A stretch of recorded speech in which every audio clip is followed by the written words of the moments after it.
Hey, it's Bill Gross, the LA probate expert. And should I wait to buy a house? Should I wait till prices crash before buying a home? Or should I buy one now and let them crash?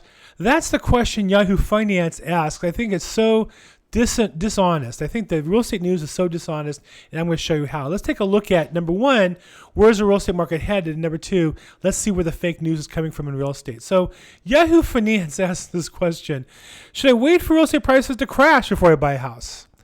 Now, of course, if you know they're going to crash, you would wait. And this is not posed as a question from a consumer or letter to the editor. This is their article, and by Sigrid Forberg, whoever that is. And then they go on and list 3 reasons why the market's not crashing. Lenders stop being so lax. This is not like 2008 all over again. Number 2, homeowners are doing fine. There's a lot of equity, and in general, they're able to make the payments. And number 3, there's a lot of supply. I don't know really what that means. It's the opposite. There's not a lot of there's no excess supply. You can't have a crash without excess supply. There's opportunities for people to buy a house now. If you want to buy, you have your choices. And they say at the end, the article provides information only. It should not be construed as advice. Well, of course, because this question is so misleading. And here's the part about it.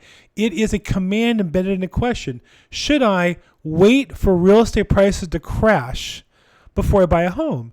It's embedded in there. It's a psychological tool to fool somebody into accepting there'll be a crash and then deciding, oh my gosh, what should I do? I don't want to buy now because the prices are going to crash. It's already been assumed in the logic. And even their article can't defend the fact that there's going to be a real estate crash.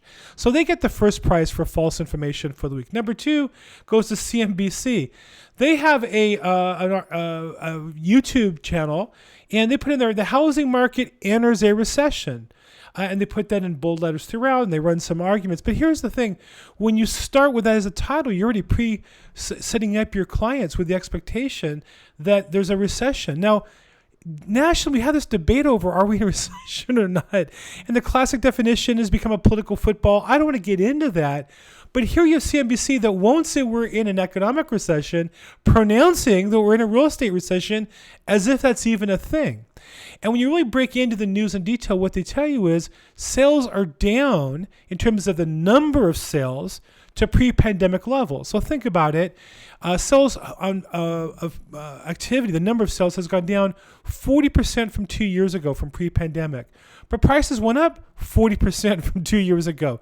So the total amount of housing stock being purchased is about the same as 2 years ago. That's hardly a recession.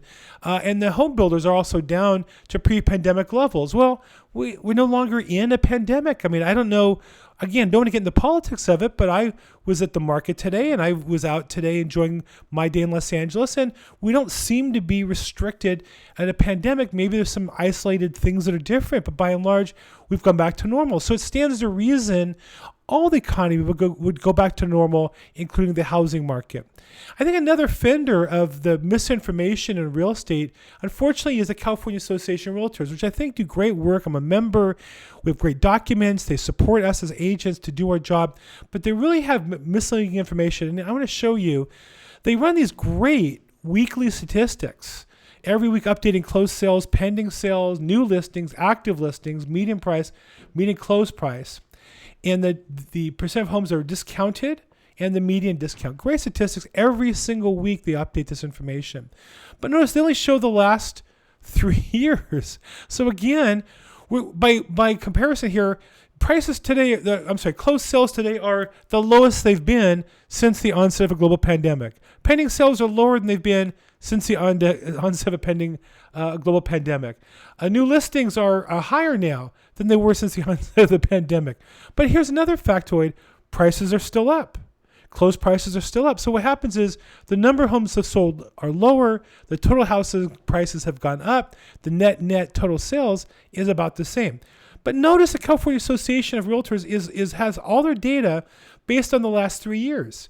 And of course, when you only compare the period of time post-pandemic to a period where people were very active in buying housing because they were moving from going to work to homes. They were moving their businesses from offices and retail to homes in record numbers. Of course, those numbers are going to look different over the last 3 years and this current year. But when you go to look at it in context, take a look at inventory.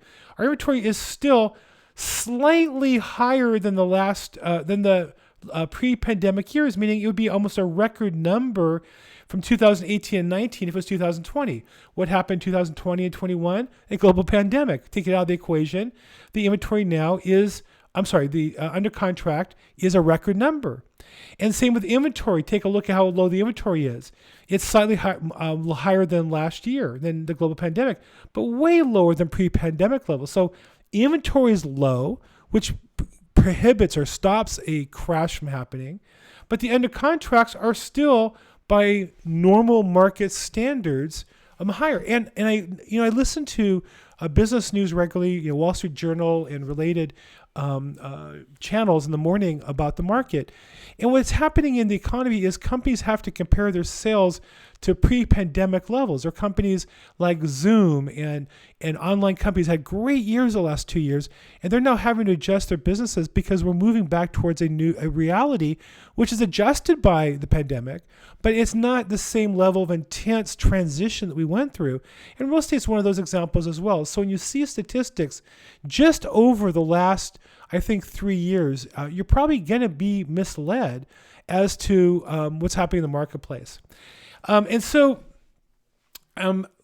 I think in a great word for where the market is one that Zillow came up with. I'm going to give them credit because I do a lot of reading. I think this word is market rebalancing. What they talk about is the market is going back to where it was pre-pandemic and maybe a little better in terms of the number of sales and prices and indicators based on that. And that the last 2 years of the pandemic were an aberration, were a statistical anomaly that you really can't expect things to continue from. But what's really funny is even their report, when you look at it, I think is somewhat misleading. So let me pull up the Zillow numbers, and they're going to show you that this is to scare people a little bit. The share of listings with a price cut went up to 18.6%, which is much higher than last year's 11.1%. But again, it's only slightly higher than the pre-pandemic level. And we're in a transition where sellers, maybe many sellers in my experience, are kind of living in the last year or two and are asking too much and having to adjust it. And so home sellers are also, like all businesses, adjusting to new reality. But look what Zillow does. It's very misleading. They have their chart from 0 to 20%. If they had their chart from 0 to 100%, this change would be relatively insignificant. It jumps off the page because they've compressed the transition down to 1/5 of what it would be, which exaggerates the difference by 5 times. And so even Zillow, who I think is giving the right information, the market's rebalancing, still has to kind of scare people into accepting their data. So what do you do at the end of the day? Well, what I've told people all along, I don't see a crash coming anytime soon based on the current information we have today. And so you have to make your own decision based on your circumstances. If it's time for you to sell a home, I have friends who are moving out of state. I have friends who are moving to downsize. I have friends and clients who need to buy a bigger home. If you need to sell, that's a good time to sell. It's competitive. It's still a bit of a seller's market, not like it was before. You can't price it at whatever you want and expect it to sell for that.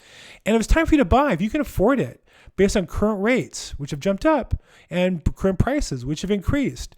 But if your income has gone up, and I have plenty of clients who've had 50% increases in income, 100% increases in income or more, if you can afford a house, it's a great time to buy a house because unlike the last 2 years, you have a chance to pick the house that you might want that works for you and or your family.